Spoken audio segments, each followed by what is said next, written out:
Godinama se u Srbiji odlaže reforma javne uprave. Sve vlade su bežale od tog nepopularnog posla koji neminovno mora biti uređen. Analitičari ocenjuju da je najvažnije sprečiti partijsko zapošljavanje, jer brojke pokazuju da je svaka vlast sa sobom dovodila i svoje partijske kadrove.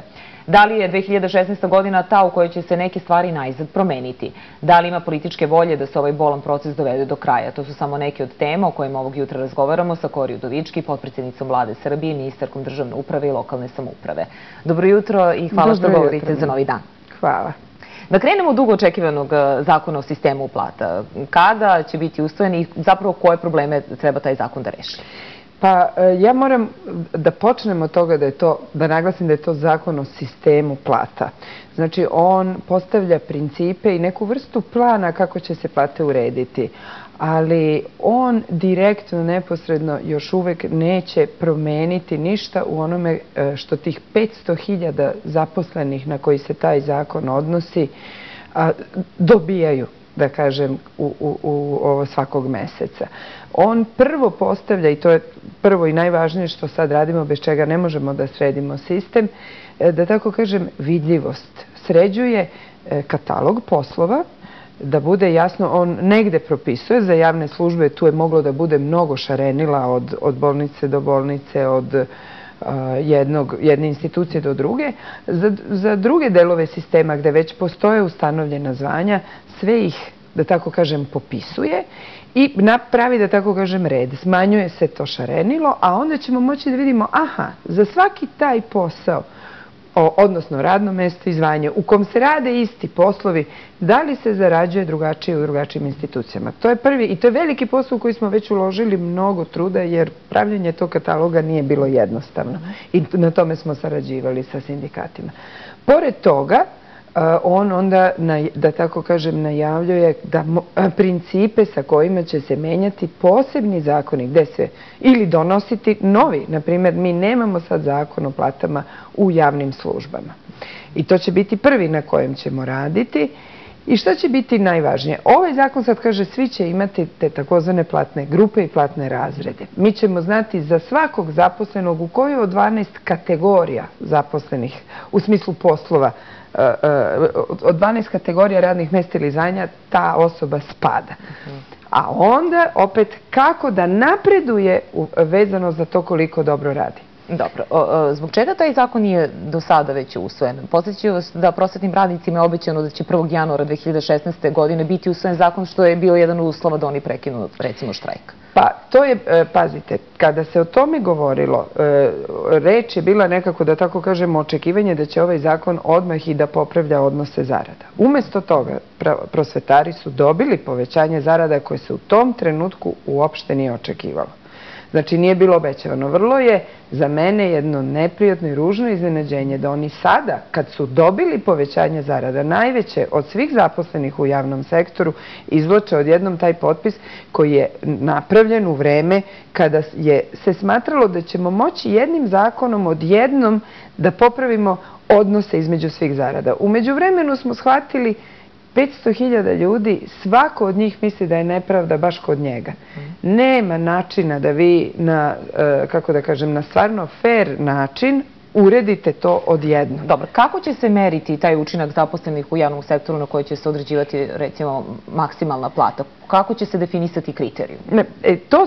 To je jedan od najvećih poslova je taj i drugi za koji je sada ministar Verbić, da tako kažem, malo zabrinut je, a i kako ćemo tretirati sopstvene prihode koje neke institucije imaju. Jer danas u Srbiji vaša plata često više zavisi od toga u kojoj instituciji radite nego od toga koji posao radite. Ako ste vi profesor na univerzitetu, na fakultetu koji može da nekako naplati puno od vanbudžetskih studenta, imat ćete veću platu, bez obzira na to da li je neko drugi možda i više objavljuje i bolji profesor na manjem fakultetu. Znači, to pitanje i pitanje, a šta znači biti dobar profesor, šta znači biti dobar službenik, mora svaki poseban zakon koji ćemo donositi tokom ove tekuće godine da na neki način propiše i ne verujem... Hoćemo li stići nekako, mi se čini to previše komplikovan. Dugačak je proces. Jeste. 500, pazite, mi smo urušili jedan sistem, nismo ga mi sad urušili. 90-ih, kada su plate pale na po 5 evra, Svako se snašao kako je mogao. Nastavnici su počeli da predaju privatno đacima, program je usložnjen, tako da i bez privatne nastave deca ne mogu. Lekari, vidimo da imaju plate od 500-600 evra, voze drugačije automobile. U čemu je stvar? Onda, razumete, i političari zarađuju 100.000 dinara, pa se, mislim, nećemo sad samo... Sve, da, tačno je. A istovremeno dali smo sada velike dodatke, recimo u sudovima, upravo zato da ne bi radili ništa sa strane. Sad se oni plaše da ćemo, kad uporedimo te dodatke sa ovim platama, oni kažu, ali mi ne možemo ništa da radimo sa strane, pošteno, nepošteno, kako god.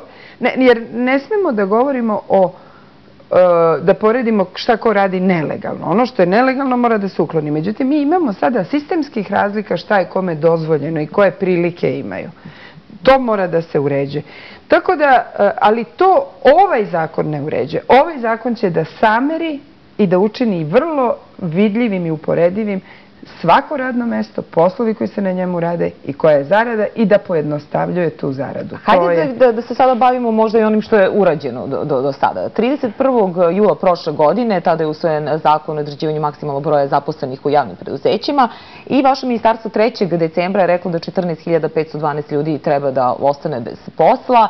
To je ta prva faza racionalizacije koja treba da se završi do 1. februara ove godine, što znači koliko ljudi je ostalo bez posla i koliko će u narednih do 10 dana onda ostati bez posla. Pazite, do 1. februara moraju da se donesu te nove sistematizacije, jer vrlo je važno da naglasimo da smo uložili opet veliku energiju u to da se ne smanjuje zaposlenost putem manjeg otpora. Nekada je to bilo ko ima još malo do penzije, daj da mu dam mali podsticaj, on ode, smanjio se broj ljudi, a to što su otišli možda baš oni ljudi na čijim radnim mestima nam neko treba, to nismo rešavali. I mi sad imamo problem da, na primjer, imamo potpuno ojađene inspekcije gde su uglavnom bili stariji ljudi, na primjer, zato što je tako to ide sa životnim iskustvom, se ulazi u inspekcije obično kasnije.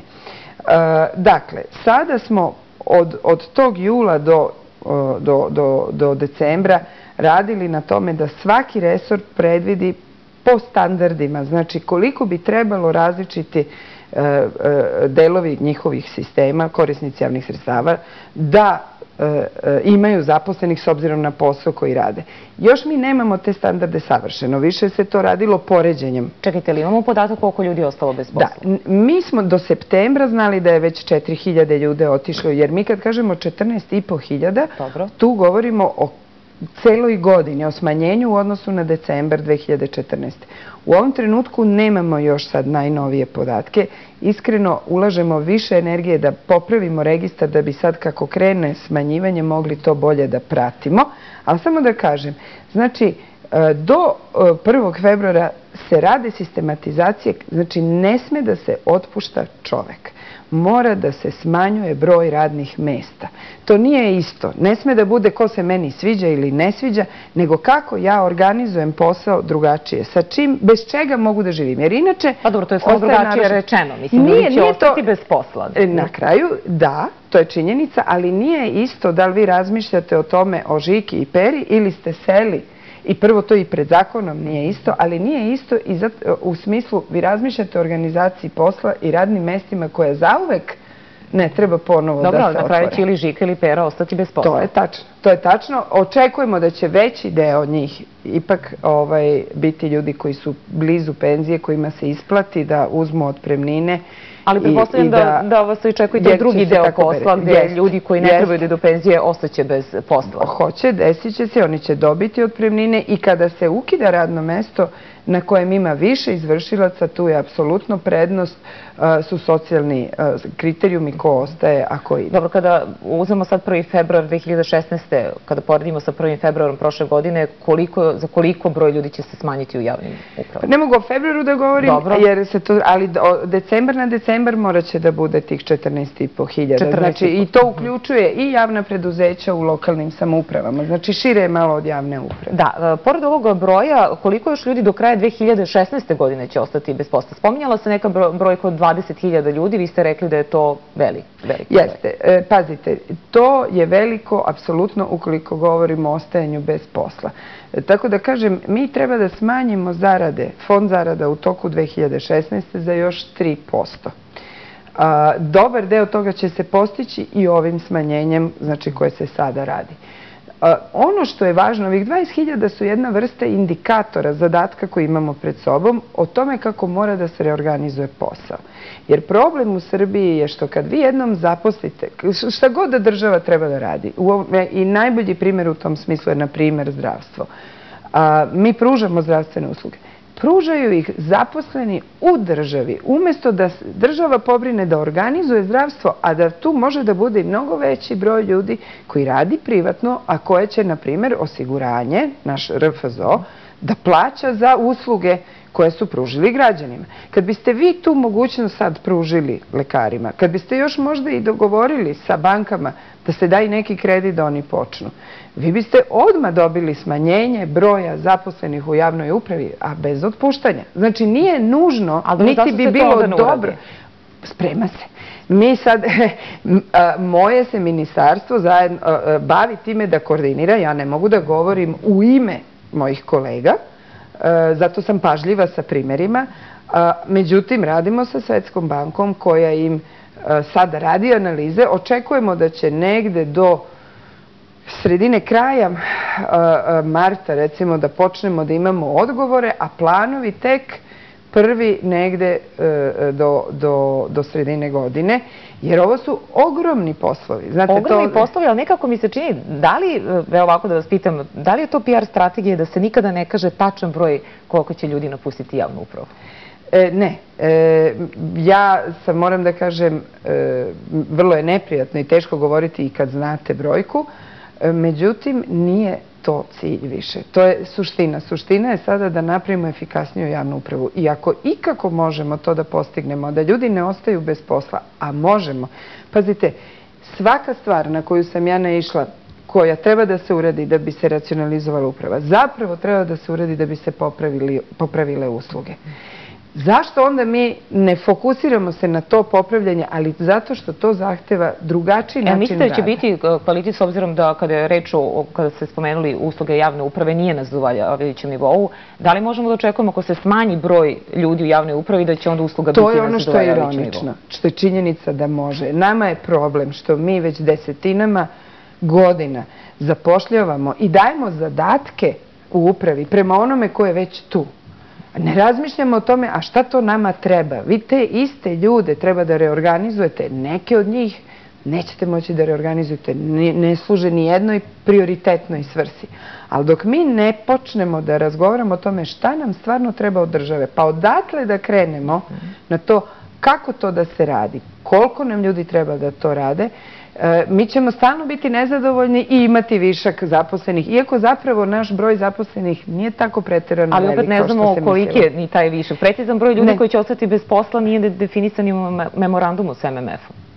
Ne, nije i nećemo. Prosto, znate, ne znam kako neko zamišlja da vi možete 500.000 ljudi i poslova koji se rade, tamani da smo cele ove godine samo to crtali, a nismo. Prvo smo se borili uopšte da utvrdimo koliko je zaposlenih, pa onda da vidimo, vidi, pa sad iskopavamo standarde, kažemo, aha, pa ovo se već godinama ne poštuje. Trebalo je da bude toliko i toliko sati nastave za decu ili toliko i toliko zaposlenih po kvadratu bolnice na održavanju, a mi to kršimo.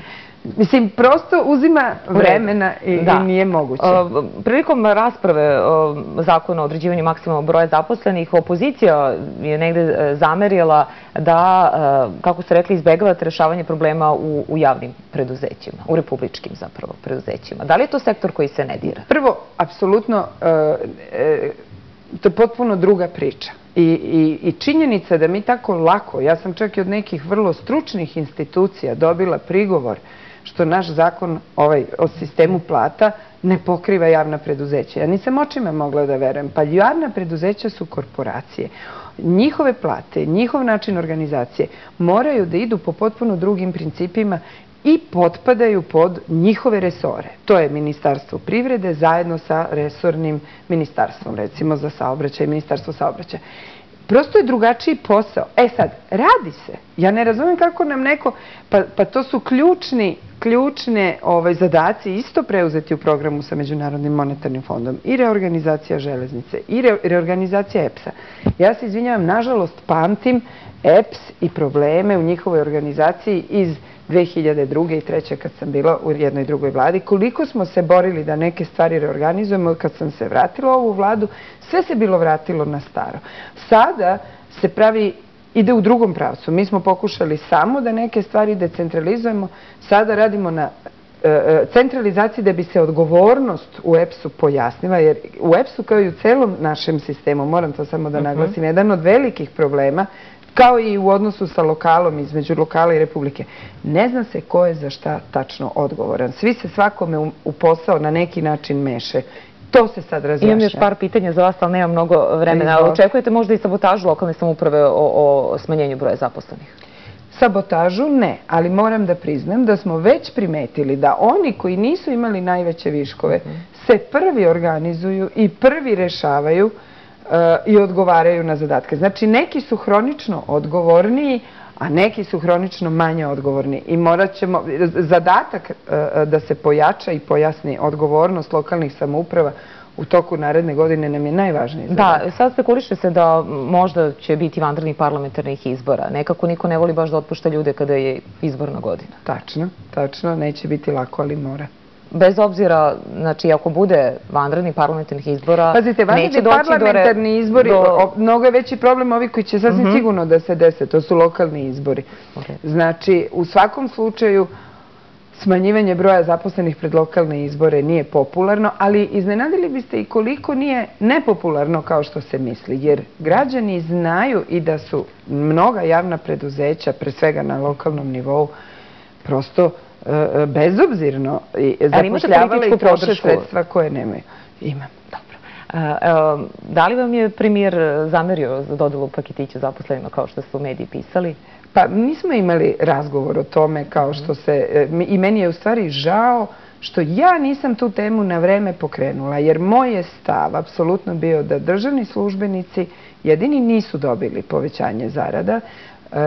Ima ih dobro plaćenih, ali ima iznenađujući veliki broj državnih službenika koji rade za vrlo male plate i naša je obaveza u kolektivnim ugovorima da se ti paketići daju. Mi smo prepolovili cenu i ipak ispunili i tu obavezu, a i smatram konkretno u mom ministarstvu je reč o ljudima koji su u toku prethodne 2 godine bukvalno udvostručili količinu posla koji rade.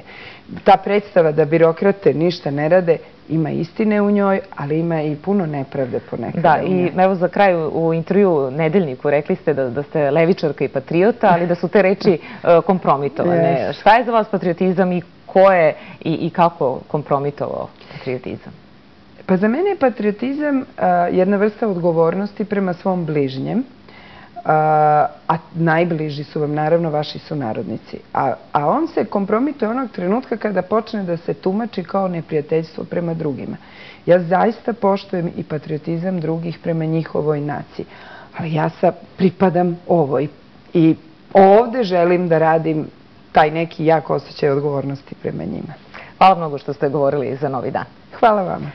Gošća Novog dana, potpredsjednica vlade Kori Udovički, ministarka za državnu upravu i lokalnu samoupravu. Ostanite